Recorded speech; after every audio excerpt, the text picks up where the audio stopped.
to be brave and firm, according to Islam, we have to follow those ones who are brave and firm for the sake of Islam.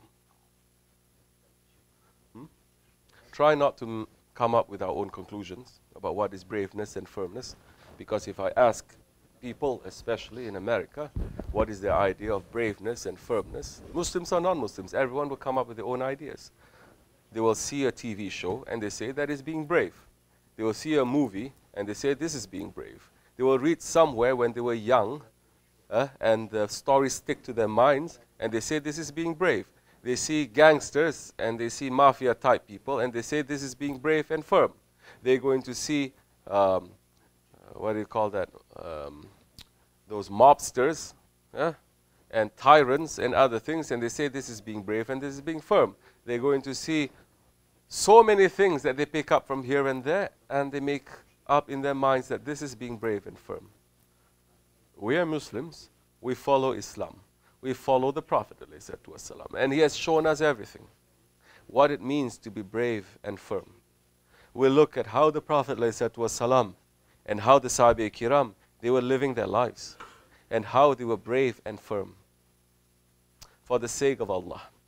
We look at how the Tabi'ins, those who followed them, and the Salihins and the Awliya Allah, the friends of Allah, how they were being brave and firm, and they will guide us how to be brave and firm.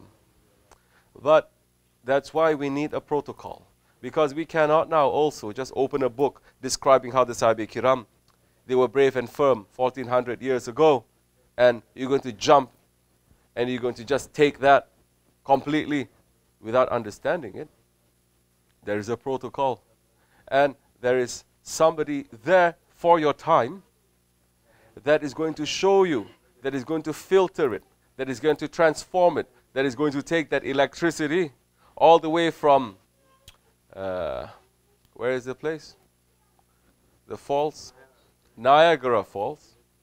That thousands and thousands of watts of kilo, whatever electricity is falling, they will transform that into something that you can use to your home and to yourself to give benefit to you and to others. If you make your own connection there, it will blow everything up. It will destroy everything.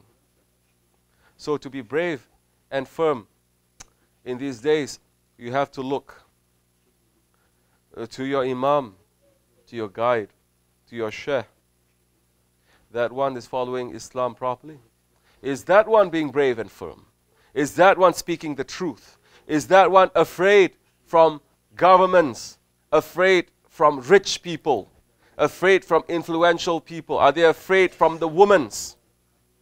Are they afraid from the kafirs? Or are they speaking the truth and they're able to balance everything? If that one is brave and firm, very easy for you. You just follow that one. That's it. You're going to be. Other things will fall into place. The braveness and the firmness to be a Muslim now, you understand that. Alhamdulillah, we have found our Sahibul Saif. We have found our Shaykh. And we are looking to him for braveness and firmness. And he is giving us his madad, inshallah, alhamdulillah. That for us, he has taught us all these years, and now we are standing brave and firm. If we did not, we will pray 5 times. We may pray 5 times a day and do all the principles of Islam, but that braveness and that firmness, that honor, that sharaf of Islam, it will not be with us. So many people, they are apologetic about being Muslims. They don't like. They are being sorry. They're being shy and ashamed to be a Muslims, especially in Western countries, but now in Eastern countries too. They're not feeling proud for the sake of Allah that they're representing the Holy Prophet ﷺ. That in front of the leaders of other religions, in front of the leaders of those secularists, they're bending down, they're being so humble, they're being so weak. They are leaders of Islam. You must show the haybat of Islam, but they are not. But they only know how to show their haybat to knock down people that don't agree 100% with what they're saying. They only know how to show haybat and their power to crush small groups here and there that they're remembering Allah and they're not interfering to anything. They know how to do that. But they say, this is politics. Yes, politics. Definitely, you know politics. Yes. Definitely with that kind of politics, those ones that Holy Prophet ﷺ sent to Abyssinia, with that level of politics that is in their heart, they also changed their religion. Yes, he sent emissaries to Abyssinia, to the Habshi king, the emperor there, and they were all strong Christians. And there was one, that was a Sahabi. He became a Christian. Because politics, because dunya is there offering. And Holy Prophet ﷺ, he was not offering dunya. He was offering akhirat. He was not offering dunya. So, to be brave and firm, follow those ones in front of you who are displaying that braveness and that firmness according to the Holy Prophet ﷺ, according to 1400 years of tradition. You're asking me how to be brave and firm. I'm telling you, braveness and firmness, and to be proud of the identity of Islam that is distinct from the identity of kufr, to live it as a life, that everything they do in their daily lives, in economics, in science, in technology, in every knowledge that they have is connected to Allah and His Prophet, awliyaullah and the other prophets that is connected. There's no one else but the Ottomans. They were doing that. That's why Allah raised their station high and high. And we're following those ones who are brave and firm. We are following those ones who know how to balance this dunya and akhirat, putting akhirat first, not putting the dunya first. Balance is not that they are equal, no. Balance is just so that one will not tip, it will not fall. Those are the ones who had the dunya in their hands. No, they had dunya under their feet. They had technology that people are now just discovering. The Japanese are now just discovering the technology that the Ottomans they had, that they are hiding, because they say this technology is going to bring mankind to complete disaster. In the Akhir Zaman, the Ottoman Sultan says, stop this technology from reaching to the people. Later, when it's going to come out, it's going to come out. But we are not going to be responsible for the destruction, the corruption of mankind, because they understood knowledge. They understood what is higher knowledge. That is the dynasty, that is the empire that continuously read the Holy Quran 24 hours, 365 days a year for hundreds of years. Yes, that time Allah will put braveness and firmness in you. Even if you are faced with numbers that is more than you, because of that firmness and because of that bravery, you will defeat them. Huh? Somebody told me, oh, the Greeks so happy, 300 defeat so many. How many? You know, Greek. Defeating what? Okay, let's give them numbers. They like numbers. 1 million, let's say. Okay?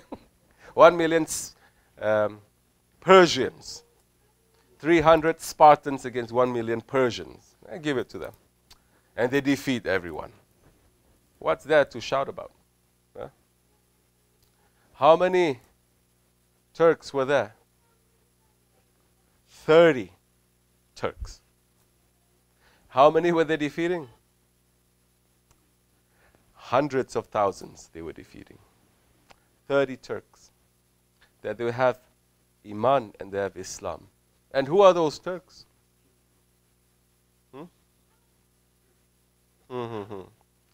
Those ones who had the faith of Allah. Islam did not reach to them yet, but they had the faith of Allah. And later when they found the Holy Prophet ﷺ, the message, they completely embraced it without fighting the Gürk Turks. They did that. So, is Islam showing us that? Over and over again? Yes. The Battle of Badr. 313 against more than 4,000. Every war that the Muslims fought, you see that they are far outnumbered. But every time, because they are holding Prophet and Allah high, that braveness and that firmness, Allah grant them a victory. Soon, we are going to be remembering and commemorating the last battle. The last battle, the last jihad in Islam. Jihad for the sake of the Holy Prophet, for the sake of Allah, for the sake of the khalifah. The last one that was the most important one in Islam after the Battle of Badr. It is the most important, the most decisive one.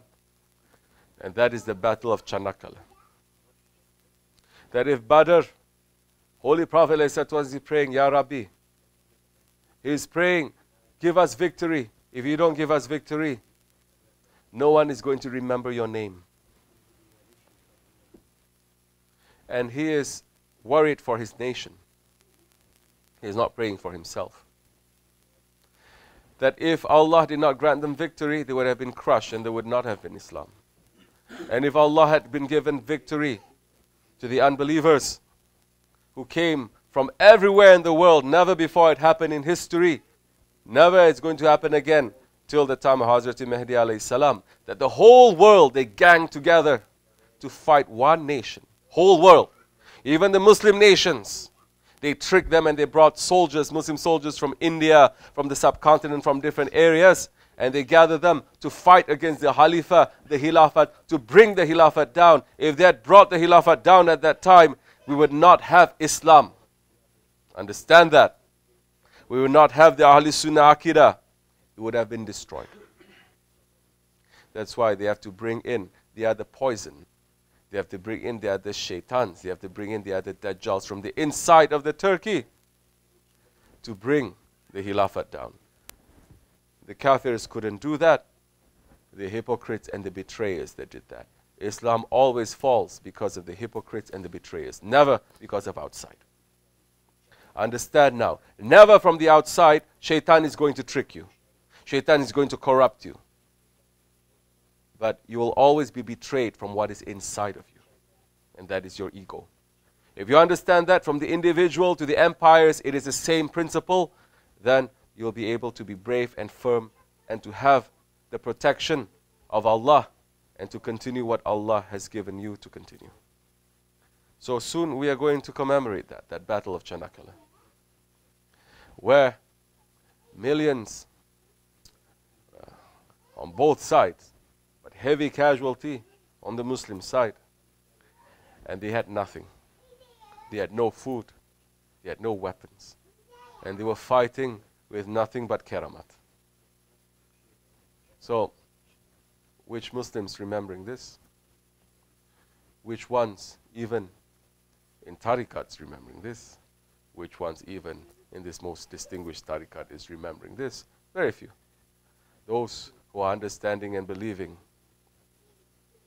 in the Ottomans, they are remembering this and they are holding tightly to this, and we're asking for their support for us, for what is facing us in the future. Assalamu alaikum wa rahmatullahi.